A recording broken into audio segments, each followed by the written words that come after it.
आप देख रहे हैं लोक जनसंदेश। हास्य कलाकार और राज्य मंत्री राजू श्रीवास्तव के मुख्य सलाहकार को जान से मारने की धमकी देने का मामला सामने आया है। सोमवार रात पाकिस्तान के एक नंबर से मुख्य सलाहकार अजीत सक्सेना को यह धमकी दी गई है। अजीत सक्सेना के व्हाट्सएप कॉल पर हास्य कलाकार राजू श्रीवास्तव को भी जान से मारने की धमकी दी गई है। बताया जाता है कि राजू श्रीवास्तव और उनके बच्चों को कमलेश तिवारी की तरह ही जान से मारने की बात कही गई है।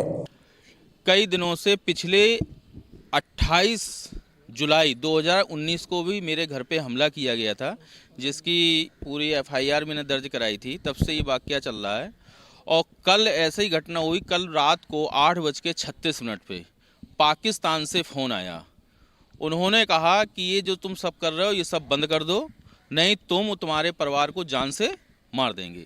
जब मैंने कहा भाई क्या बात हो गई है, तो उन्होंने कहा कि राजू श्रीवास्तव से भी ये बात बता देना कि जो वो पाकिस्तान के लिए और दाऊद के लिए जो गलत सलत बोलते हैं, कमेंट करते हैं, अपने आप में सुधर जाएं। नहीं, जिस तरीके से कमलेश तिवारी लखनऊ वालों का हाल हुआ है उसी तरीके से तुम लोगों के सर कलम कर देंगे।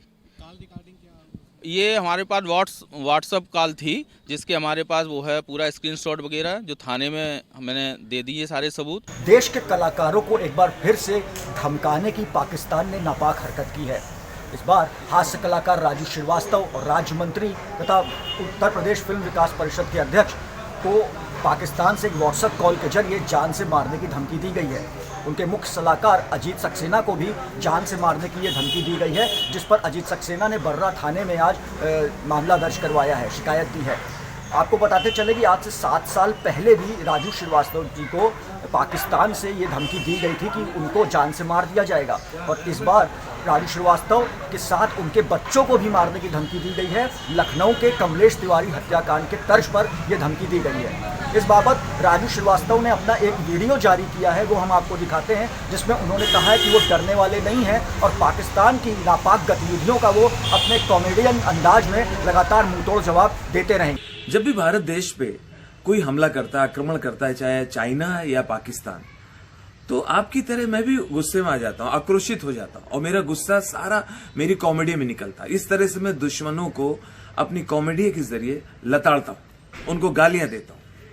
देखिए, हर हिंदुस्तानी का फर्ज है कि अपने देश के साथ खड़ा हो, अपनी भारतीय सेना को सहयोग करे, अपनी अपनी क्षमता अनुसार, अपनी अपनी ताकत के हिसाब से। कवि हो, कलाकार हो, किसी के पास कलम की ताकत है, पत्रकार अपना काम करते हैं। मेरे पास तो यही हथियार है। अब मुझसे धमकी दी जा रही है, मुझे कहा जा रहा है वहां से फोन कॉल्स करके कि वो मेरा हाल लखनऊ के कमलेश तिवारी जैसा करेंगे, मेरे बच्चों को मार देंगे। तो मैं अपने देश प्रेम की बात तो करूंगा, अपने देश को तो आगे रखूंगा। मैं अपने हिस्से का काम कर रहा हूं, जो मेरा फर्ज भी है। बहुत सीधी सी बात है, हमारे देश के किसान इन दिनों बॉर्डर पर अगर बैठे हैं, ठंडी में बैठे हैं, सर्दी में परेशान हो रहे हैं, तो मैं दुखी होता हूं। हमारी सरकार जब गुंडों का इनकाउंटर करती है तो मैं खुश होता हूं। गुंडों का घर, क्रिमिनल्स के इलीगल घर जब गिराए जाते हैं तो मैं खुश होता हूं। हमारी भारतीय सेना जब पाकिस्तान को घुस के मारती है, सर्जिकल स्ट्राइक करती है, तो मैं पार्टी देता हूं दोस्तों। और मेरे पार्टी देने से अगर दुश्मन पार्टी परेशान होती है तब तो मेरी पार्टी सक्सेस हो गई ना। इस मामले में मुख्य सलाहकार अजीत सक्सेना ने बर्रा थाने पहुंचकर उचित कार्रवाई की मांग की है। पुलिस ने मामले को संज्ञान में लेकर कार्रवाई में जुट गई है। पाकिस्तान हमेशा देश के सेना के जवानों को और सीमा पर बसे गांवों में हमला करके नापाक हरकतें करता रहता है। इस बार भी उन्होंने देश के कलाकार को ये धमकी दी है, लेकिन पाकिस्तान की हर बार धमकियां गीदड़ भभकी ही साबित होती हैं और देश के कलाकार इस बार भी ये साबित करके दिखा देंगे कि पाकिस्तान सिर्फ गीदड़ भभकियां ही देना जानता है। लोक जनसंदेश के लिए गौरव सागर निगम, कैमरा पर्सन शामिल हुसैन के साथ।